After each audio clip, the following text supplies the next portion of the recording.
महाराज जी कोई जमाना था कि डाकोर में अपने वैष्णव परंपरा के सभी स्थान थे डाकोर में, आज भी हैं, और सभी अखाड़े थे डाकोर में, चतुर्थ संप्रदाय के सभी स्थान थे डाकोर में। डाकोर अयोध्या वृंदावन जैसा महान तीर्थ बन गया। और महाराज जी जो ब्रह्मपीठ खोजी जी का खोजी द्वाराचार्य पीठ भी डाकोर में ही है, और टीला जी की द्वारपीठ दाऊ जी मंदिर डाकोर वो भी डाकोर में ही है, और वेतिया परिवार ये भी वहीं है। मूंजिया, वेतिया, काठिया ये तीन परंपराएं डाकोर से प्रकट हुई। डाकोर बड़ा अद्भुत तीर्थ है। बोलो श्री रामदास जी महाराज की जय, श्री रणछोड़ राय की जय। अब एक बात कहना बहुत जरूरी है, वो कह दें डाकोर के संबंध में।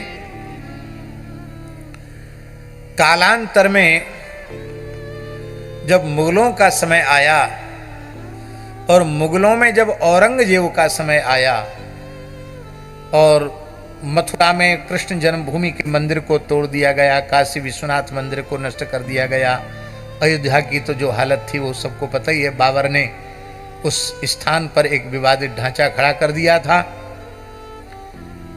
उस समय भयंकर अत्याचार से दुखी होकर के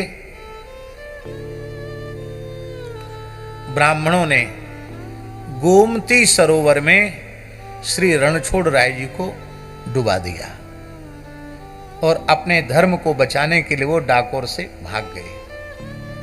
और जहां रणछोड़ राय जी का स्थान था, मंदिर था, वहां औरंगजेब ने मस्जिद बना दी। आज भी मस्जिद है महाराज जी, बहुत ध्यान देकर के आप अब की बार जाना तो और ध्यान से देख लेना। जैसे मस्जिद में मीनार बनी रहती हैं, ऐसी उसमें मीनार बनी है। जैसे मस्जिद में आला होता है, ऐसी उसमें आला है। औरंगजेब ने वहाँ मस्जिद बनवा दी, और उसमें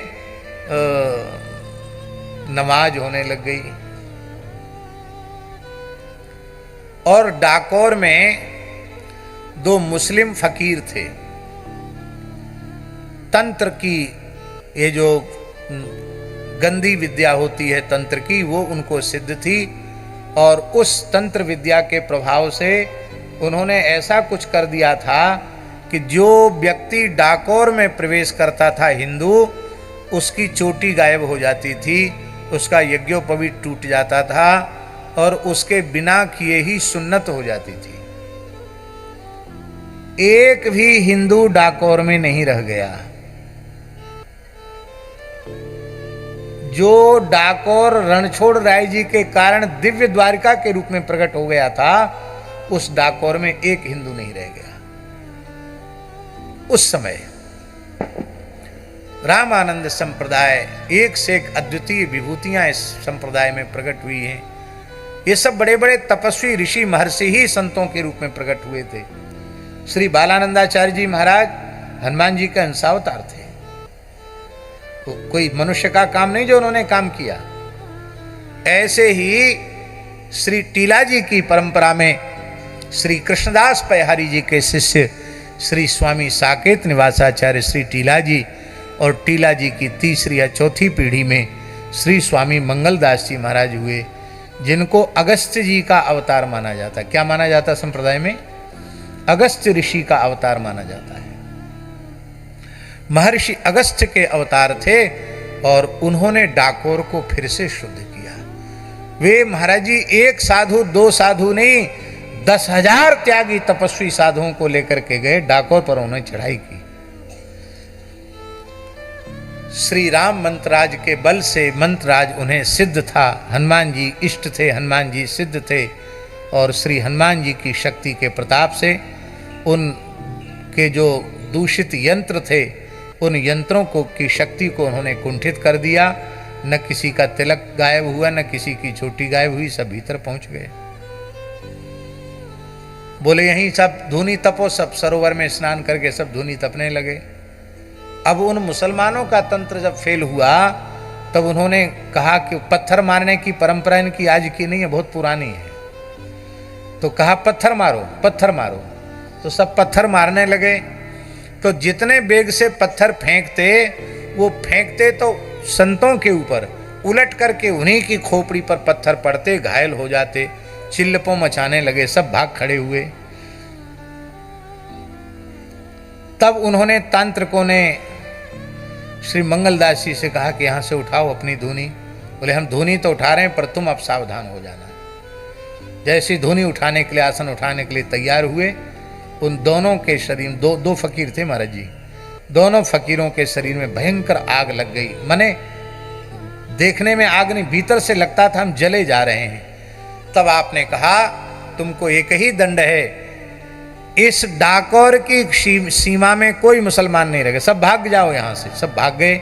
वहां कब्रिस्तान हो गया था, दूर दूर के मुसलमान मरते थे, दफनाए वहीं जाते थे। तब हिंदुओं की, राजाओं की का सहयोग लेकर के कब्रों को सबको खोद करके समाप्त किया गया, संतों ने समाप्त किया।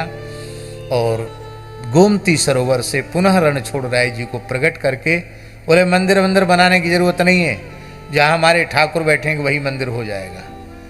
तो उसको ज़्यादा बदला नहीं, उसी ढांचे में जिसमें जो मस्जिद बनाती थी उसी में रणछोड़ राय जी को विराजमान कर दिया। आज भी आप ध्यान से देखना तो मस्जिद में ठाकुर जी बैठे हुए हैं। और दाऊ जी प्रकट हुए तो दाऊ जी की सेवा विरक्त संतों के लिए रखी और इनकी सेवा वल्लभ कुल को उन्होंने अर्पित की।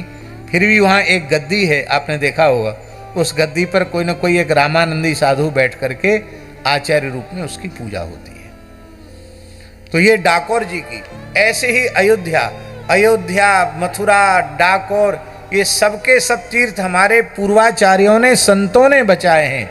संतों ने बहुत बड़ा बलिदान किया है राष्ट्र के लिए, सनातन धर्म के लिए, गायों के लिए बहुत बड़ा बलिदान किया है। हमारे पूर्वजों की तपस्या और उनके त्याग, तपस्या, बलिदान का फल आज हम लोग इस रूप में भोग रहे हैं। नहीं तो न किसी के मस्तक पर तिलक दिखाई पड़ता, न कंठी दिखाई पड़ती। अब लेकिन बड़े दुख की बात है, हमें अपने पूर्वजों के चरित्रों को ही पता नहीं है, कहाँ क्या हुआ, सब ऐसे ही है। तो ये ज्ञान सत्संग से होता है। आई मेरे श्याम लगो